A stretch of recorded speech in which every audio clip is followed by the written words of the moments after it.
The Hogwarts Express makes no sense.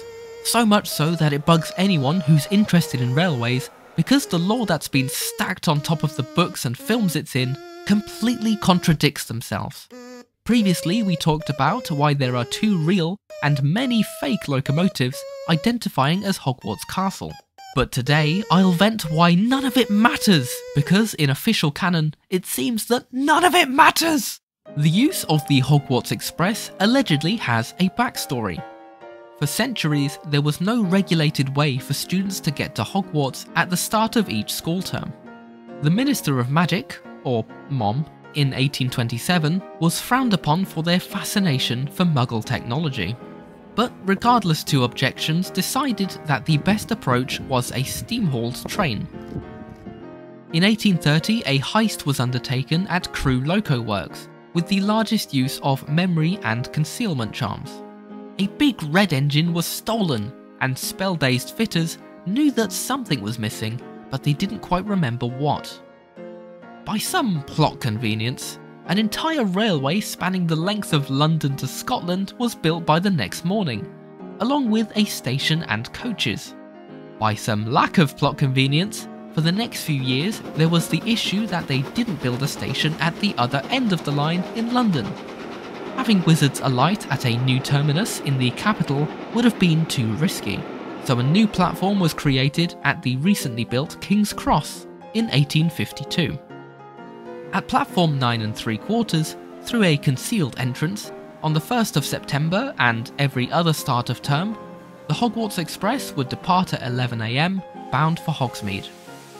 Originally, the loco was powered by steam, but over the years, magic was used to power and preserve the train. Well, ain't that sweet? If only it was as simple as that.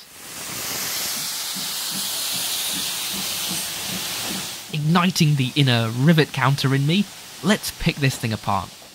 To start with, the locomotive itself is not officially identified in the books, but the portrayal of it in the movies is generally accepted as the basis. As we all know from watching the other video I did, this is either supposed to be a Hall class of 1937, as the real loco is, or a Castle class of 1923, as the name suggests.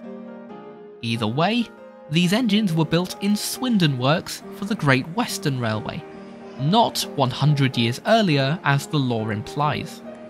Crewe Loco Works never made such machines, and in fact in 1830 they weren't making anything. The site itself didn't open for another 10 years. It was the workshop for the Grand Junction Railway, later the London and North Western, so the very earliest locomotives that could have been stolen would have been something like this.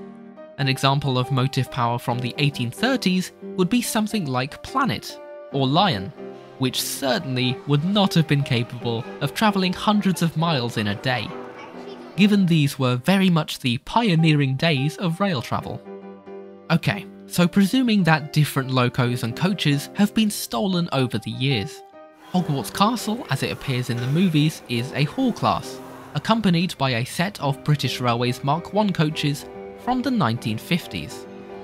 The steam is an added magical feature because at least wizards know that steam trains look and sound cool.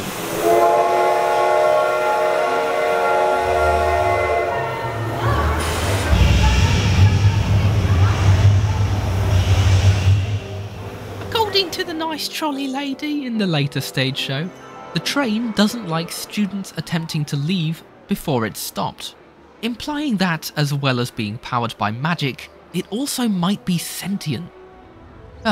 Looks like I didn't have to do a crossover with James in that spoof I made after all. Who knew? Going back to King's Cross, that station was built by the Great Northern Railway, so neither Great Western or Grand Junction trains would ever have used it. But considering the train operates as a separate entity, that's not really an issue. See, I can compromise. What is an issue, however, is that the whole famous platform 9 3/4 is a complete facade. In the movies, they had to film at platforms 4 and 5, and Rowling confessed that she was thinking of Euston's platform 9 and 10 when she was writing the first book.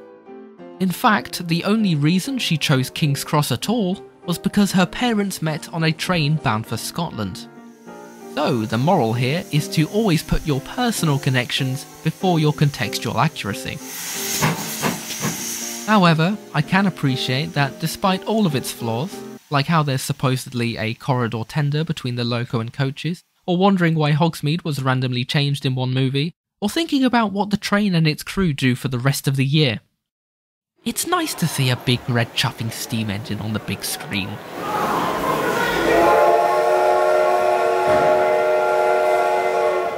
Choo-choo! Imagine my surprise when I discovered that there's more than one train in this universe. At platform 7.5 at King's Cross, a train in a similar manner to the Orient Express exists too, which takes wizards through various villages in Europe.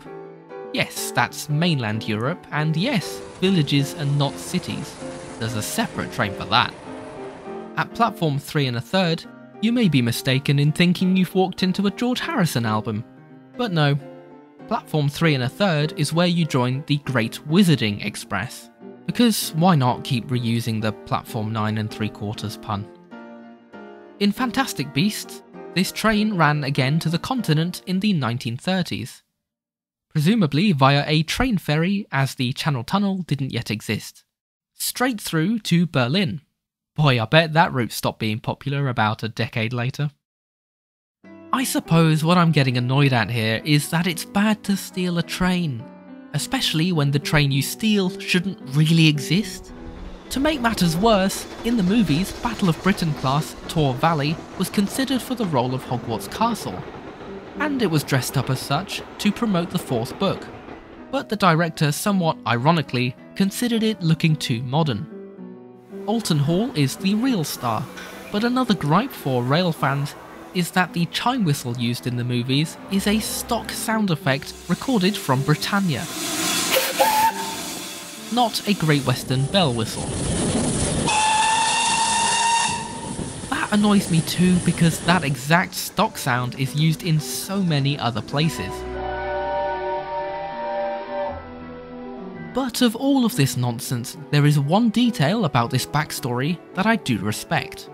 When the Hogwarts Express was first introduced, many wizardy folk refused to use it because it was unsafe, insanitary, and demeaning, which matches very nicely with how many felt in the real world when passenger travel was first born. It was a completely new and untested technology that many people feared. The Minister of Mom told them to get used to it, because there was no other option, which matches very nicely with the overpricing of passenger rail travel in Britain today. They got something right. Are there any other details about the trains of the HP universe that you like, or that get on your nerves because they don't make sense? Leave a comment and we can sulk about it together. I'd appreciate if you're able to support future videos by becoming a channel patron. Follow the link in the description and you'll get a bunch of very non-magical rewards.